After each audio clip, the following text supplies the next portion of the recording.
Hey guys, today we are making 7 easy dinners that are unique, delicious, and sure to get you out of that dinner time rut. Ready in 30 minutes or less, these dinners are sure to make the whole family happy. So here's what's on the menu this week. Frito Pie, chicken Parm Burgers, lemon garlic shrimp foil packets, crispy pork chops with creamy Corn Orzo, turkey smashed gyros, crispy chicken baked tacos, and Prosciutto and Pea Ravioli. We have a lot to cover, so let's go get started. Okay, so let's start out with my cheesy baked chicken tacos. So what I'm doing here is dicing up 1 small onion, and I also peeled 2 cloves of garlic. If you don't have a garlic press like I do, then you want to mince that finely. And then I'm also going to dice up 2 tomatoes.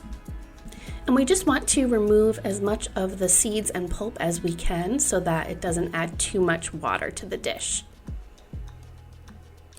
And while I'm chopping the tomatoes here, I just want to mention, which you can probably see in the background on my stove, I have a 9 by 13 inch dish with a piece of parchment paper and 12 hard taco shells. You want to bake those at 400 degrees for about 4 minutes just to get them a little bit crispy and warmed up, and then just set it aside and leave the oven on at 400. So now moving on over to the stove, I have my skillet over medium-high heat with a drizzle of oil, and we're just going to cook those onions for about 3 or 4 minutes or until they are softened. And then I'm going to add in 1 pound of ground chicken, and we're just going to stir this and break it up until it is nice and cooked through. And then we're going to add in the garlic. Now, if you've never used a garlic press before, I'll link mine down below. It is such a time saver and also hand saver. Your hands won't stink like garlic the whole day. So now I'm adding in our spices. I have 1 teaspoon of cumin, 1 teaspoon of chili powder, a half a teaspoon of dried oregano, a half a teaspoon of paprika, a teaspoon of salt, and some freshly ground black pepper. We're just going to give that a good mix, and then I'm adding in 1 7-ounce can of diced green chilies, and a half a cup of salsa. I actually added a half a cup of tomato sauce because my toddler doesn't really like spice. So that is a great option if someone in your family does not like spice. And then I'm also adding in a 15-ounce can of black beans that I drained and the tomatoes that I diced earlier. And we just want to bring that to a simmer for about 5 minutes or until it's nice and thickened. And now I am grating 8 ounces of cheddar cheese. And there I'm offering the end of the block of cheese to my husband. He always likes to eat that part. I never shave it down all the way because I'm always afraid I'm going to get my thumb. But anyway, so we're just going to add a tiny sprinkle of the cheese in the bottom of each of the shells and then divide our chicken mixture. These are going to be very full. That is definitely what we want. And then we're just going to sprinkle the rest of the cheese on top. And we're just going to bake that for about 10 minutes at 400 degrees or until they are nice and melted. And then I like to serve this with sour cream, salsa, especially if you leave the salsa out because someone doesn't like spice. You can definitely serve some salsa on top. This has become my new favorite way to make tacos because the shells stay nice and crispy, but because they baked with all that filling, they're also a little bit more pliable, if that makes sense. They don't shatter completely when you bite into them like they do when you make a normal beef taco. So it's a really great way to make them all at once so everybody isn't wasting time building their tacos. And you can really get creative with the different kinds of fillings, leave some veggies out, add some different veggies that you and your family may like, but it's overall a really great dinner.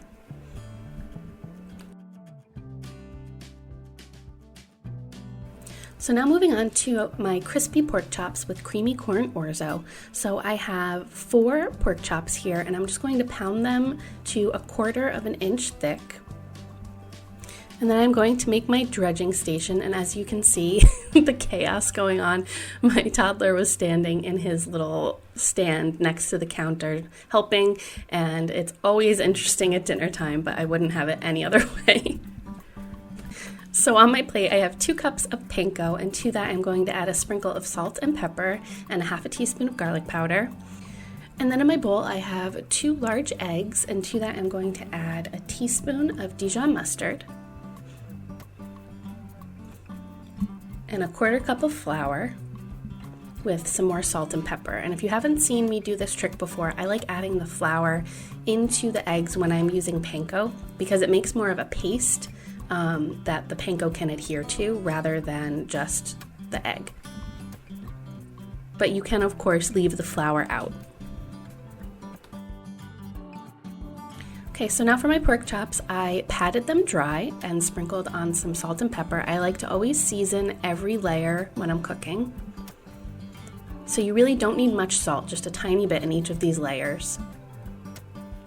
So then we are just going to dredge these in the egg mixture and then the panko and set aside. And as you can probably see, my pork chops this time are not a 1/4 inch. We got big, thick guys this time, and it was just the thinnest that I could get them. So if this happens to you and your pork chops are a little thicker, you're just going to want to cook them a little bit longer. And speaking of cooking, I have my skillet over medium heat with about a 1/2 inch of oil in it. And you want that oil heated to about 350 degrees. And we're just going to cook the pork chops for about 3 to 4 minutes per side, or until the inside temperature is 145 degrees or so. So while those are frying, we're going to work on the orzo. So I already cooked my orzo the day before and had it in the refrigerator, which is a great time saver if you can boil your pasta sometime before dinner time. So in a separate skillet here, I have 2 tablespoons of butter melted, and I'm whisking in 2 tablespoons of flour. And we're just going to cook that for about 30 seconds and add in 1 cup of milk. And we just want to bring that to a simmer and cook it for a few minutes and just let it thicken. And then I'm going to stir in 10 ounces of corn. You could use canned corn. I used frozen that I cooked. And 5 ounces of baby spinach, along with some salt and pepper, and that 8 ounces of cooked orzo. So once that's all combined and warmed through, I'm going to stir in a 1/2 cup of Parmesan cheese. And then this is ready to serve. Now, if you don't want to do both at the same time, what I like to do is have my oven set to like 200, 250 degrees, the lowest you can get it.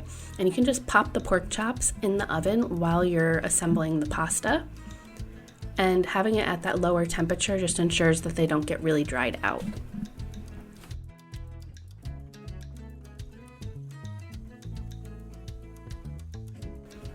This dish has become another one of our favorites. We actually got an Omaha Steaks gift for Christmas, and these pork chops were included in that gift, and they were so delicious, and it was a really nice way to kind of make a spring spin on pork chops. I always think of pork chops and apples like for the fall, or pork loin with like maple syrup and bacon. It's always fall to me, so it was nice to create a spring summery twist. Now moving on to my prosciutto and pea ravioli. Can you see my little cow buddy in the background there, which tells you my son was helping again? So funny.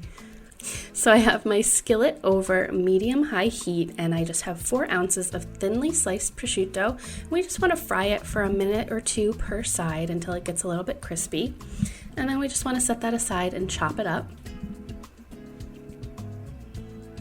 And then we're going to melt 1 tablespoon of butter in that same pan, and I'm trying to scrape up all those bits of the browned prosciutto if you can. That adds a lot of flavor. And then I'm going to add in 1 cup of heavy cream, and we just want to stir this and bring it to a simmer for about 5 minutes or until it starts to thicken. And then I'm adding in a 1/4 cup of Parmesan cheese, along with some salt, pepper, and garlic powder.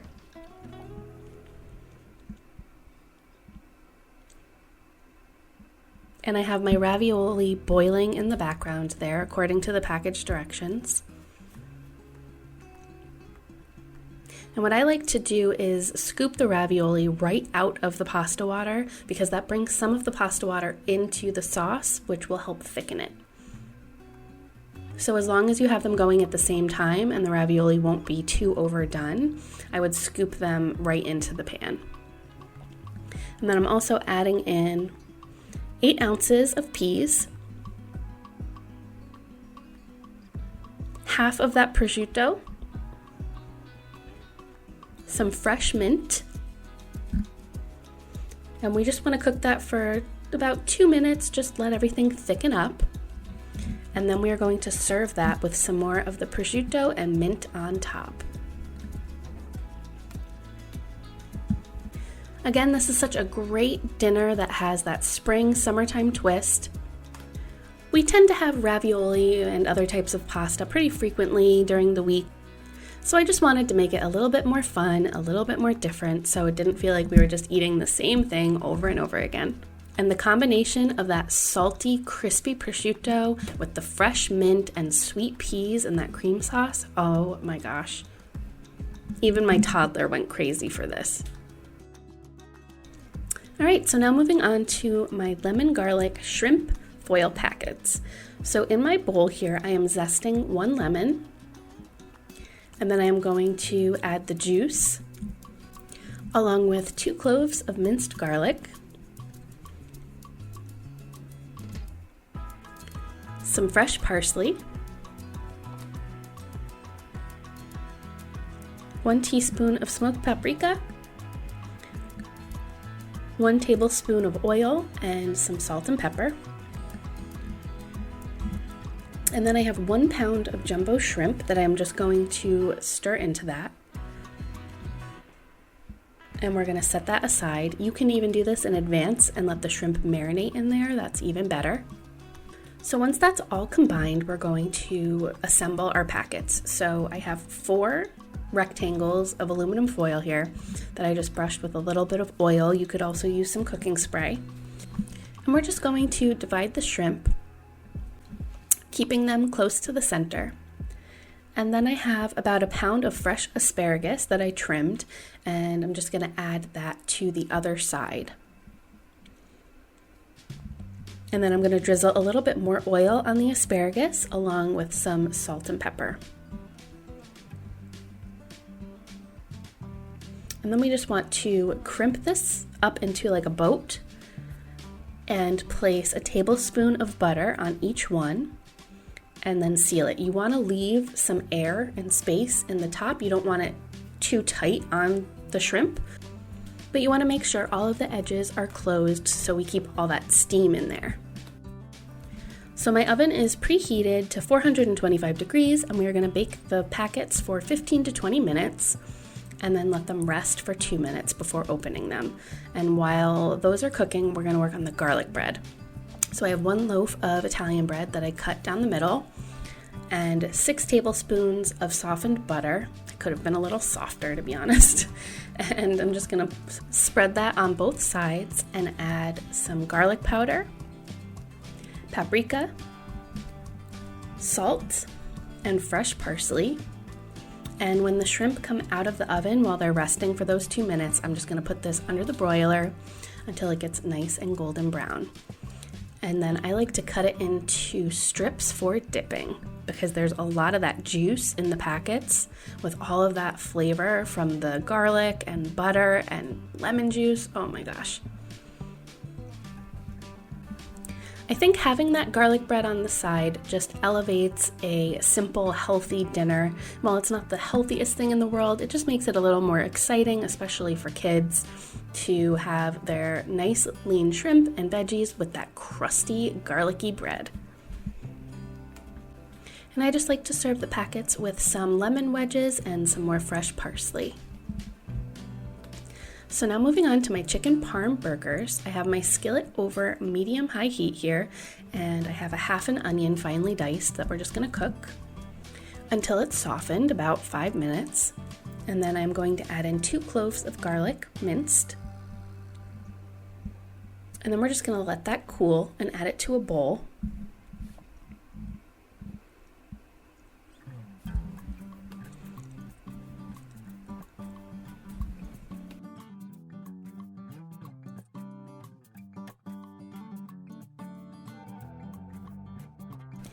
And to that, I'm going to add a half a cup of mozzarella cheese that I cubed up. It was the brick of fresh mozzarella that's not really wet. You could also use shredded here. Along with a quarter cup of marinara sauce, a half a cup of breadcrumbs, and some dried oregano, basil, parsley, salt and pepper. And then I'm going to add in a pound of ground chicken. And we just want to mix that together without overworking the meat. And then you can divide this into 4 large burgers. I like to do 6 burgers. I do 4 medium and 2 small. So we end up getting 2 dinners out of this. 2 little burgers for my son and 2 of the medium burgers for each of us.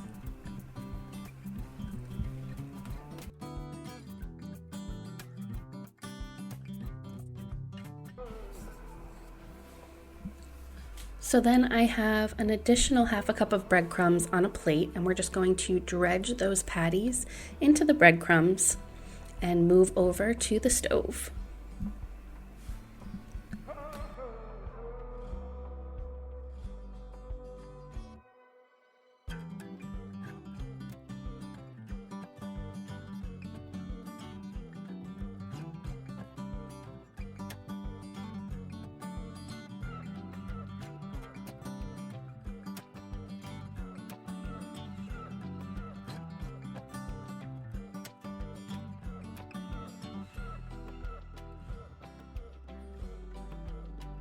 So in my skillet, I have 2 tablespoons of oil, and we're just going to fry these burgers for about 4 to 5 minutes on each side. And then you want to top that with a slice of mozzarella cheese. And then I have burger buns that I toasted.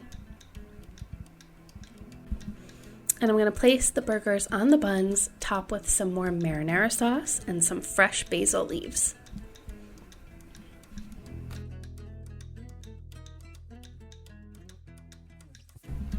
This is a chicken burger we have been making for a while now. I actually had the idea because we love chicken parm sandwiches, but I always found that when you used a chicken breast, it would pull out of the sandwich and it was tough to eat. So this is all of the components of a classic chicken parm sandwich, and I love how those cubes of mozzarella cheese get super melty and stringy. This is one dinner that I could easily eat every week. I'm moving on to my turkey smashed gyros. So we're going to start out with the salad. I have 1 tomato cut into 1/2-inch pieces, a half a large cucumber cut into 1/2-inch pieces, a half a red onion finely diced, 2 cloves of garlic, and then to that I'm going to add a tablespoon of oil, a half a tablespoon of red vinegar, and some salt and pepper. And we just want to give this a mix and set it aside. It's better to make this ahead to let those flavors all meld and marinate. So now we're going to move on to the gyro meat. So I have 1 pound of ground turkey here, and I'm adding in my gyro spice. So you can buy that at the grocery store, but I am adding in dried oregano, dried parsley, paprika, coriander, rosemary, thyme, cinnamon, and salt and pepper. So then we just want to divide this mixture into 4 balls after we mix it thoroughly. And then I have 4 pitas. And if you've seen the viral smash burgers going around, I actually have a video on it. I'll link it down below. We're just going to push this meat, each ball, spread it onto each pita. And you just want to press this really thin. It should go almost to the edge.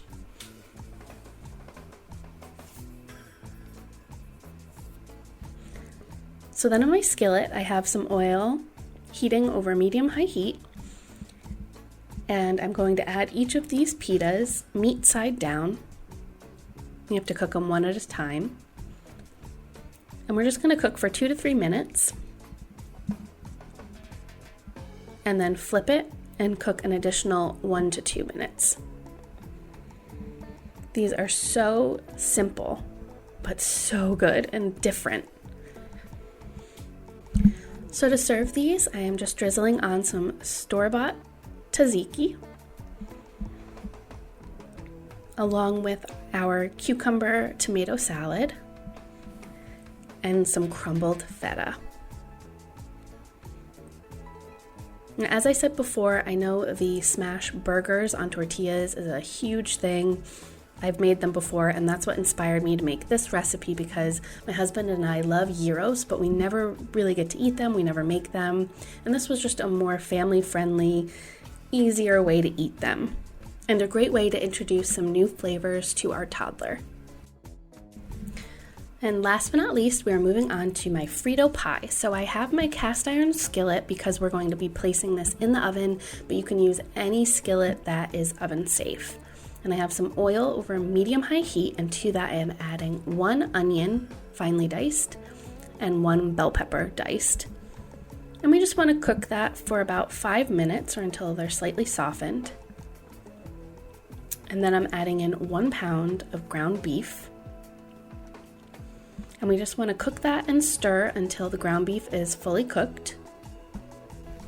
And then I drained the mixture and placed it back in the pan. That's optional depending on the fat content of the beef that you buy. So then I'm adding in 2 teaspoons of chili or taco seasoning. And again, I'm making my own mix, but you can absolutely just buy something at the store. So I'm adding in garlic powder, cumin, chili powder, dried oregano, smoked paprika, and salt and pepper, along with 4 ounces of salsa and 2/3 a cup of water.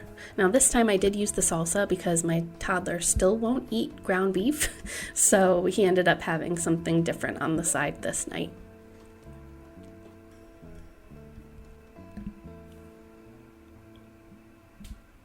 So then we just want to bring that to a simmer until it's thickened, and then to that I'm going to add 2 ounces of shredded cheddar cheese and 2 ounces of Fritos corn chips. And then I have my oven preheated to 350 degrees, and we just want to bake that for about 10 minutes or until the cheese is melted and the chips are lightly golden brown.